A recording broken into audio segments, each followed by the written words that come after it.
Good evening, everyone. Today I came across in ward a very good case. The diagnosis was severe pneumocystitis zeroveci pneumonia. It's we could name it at PJP short form, and primary antiphospholipid antibody syndrome (APS), recurrent pulmonary embolism, and secondary immune thrombocytopenia (ITP). These are several serious conditions occurring together. Here's what each means. Severe pneumocystitis zeroveci pneumonia, or nickname PJP, what it is actually. A severe fungal lung infection caused by pneumocystitis zeroveci. Who gets it? Usually occurs in people with weakened immune system.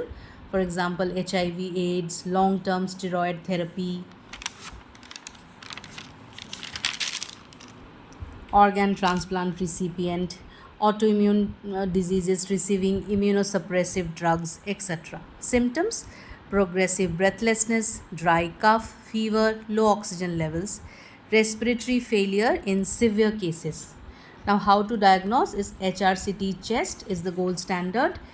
In that, you can see diffuse bilateral ground glass opacities, and bronchoalveolar lavage or PCR test will also do, and at the same time patient will have elevated blood LDH.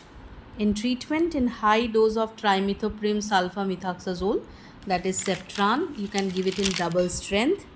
Corticosteroids if severe hypoxemia, oxygen support, mechanical ventilation if needed.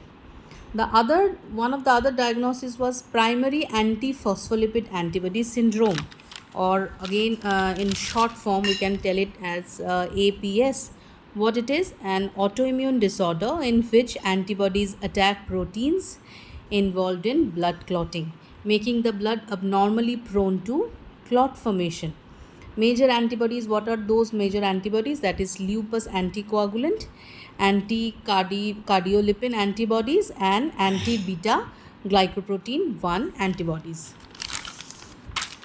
In clinical features, the patient will have deep vein thrombosis, that is DVT, pulmonary embolism, stroke, recurrent miscarriages, and heart valve disease. Now, why primary? Why it is called primary antiphospholipid syndrome? APS can occur alone, that's why primary APS, with lupus in secondary APS. In this case, it appears to be primary APS. Now, coming to recurrent pulmonary embolism, or PE, what it is? It is repeated episodes of blood clots traveling to the lungs. Now, coming to the relationship to APS.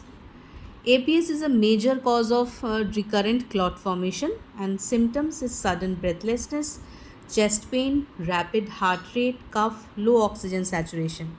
Complications: pulmonary hypertension, right heart failure, sudden death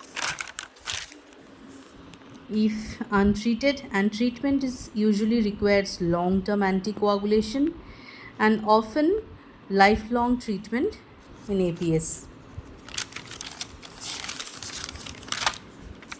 Common medications include warfarin, sometimes heparin based therapy, secondary immune thrombocytopenia or ITP, the fourth condition which was the patient having. Now, what it is? It's an autoimmune condition where platelets are destroyed by the body's immune system. Now, why secondary? ITP is occurring because of another disease like likely APS or autoimmune process. Features: low platelet count, easy bruising, bleeding gums, nosebleeds, petechiae, which is small red spots. Now, clinical challenge. What is this? What is the clinical challenge in this kind of patient? This patient has APS, which is tendency to clot, and at the same time ITP, reverse tendency to bleed. So managing both simultaneously is as very difficult because anticoagulation is needed to prevent clots, and low platelets means more bleeding risk. So how these conditions are connected? This is an autoimmune disease which cause primary APS. Then coming to abnormal clotting, then more of abnormal clotting, recurrent pulmonary embolism, then lung damage and hypoxia. At the same time, immune dysregulation causing secondary ITP, then which further makes the patient having low platelet count. Then immune suppressive state or treatment through immune suppressive treatment.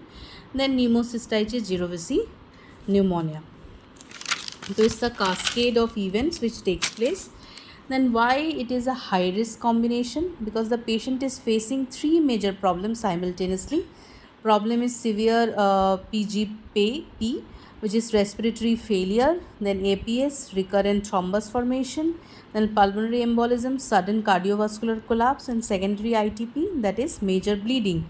These combinations of severe pneumonia, recurrent lung clots, and thrombocytopenia usually requires intensive monitoring and management by pulmonology, hematology, rheumatologist, and at the same time it should have critical care teams.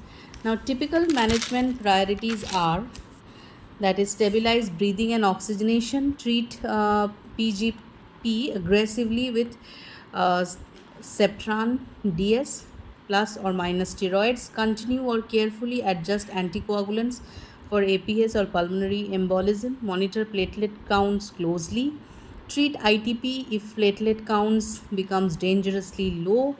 You can give steroids, IVIG or other therapies, and investigate for underlying immune deficiency or autoimmune disease. This is a complex, potentially life-threatening, multi-system involved condition, but outcomes depends greatly on O2 levels, in clot burden, platelet count, and response to the treatment.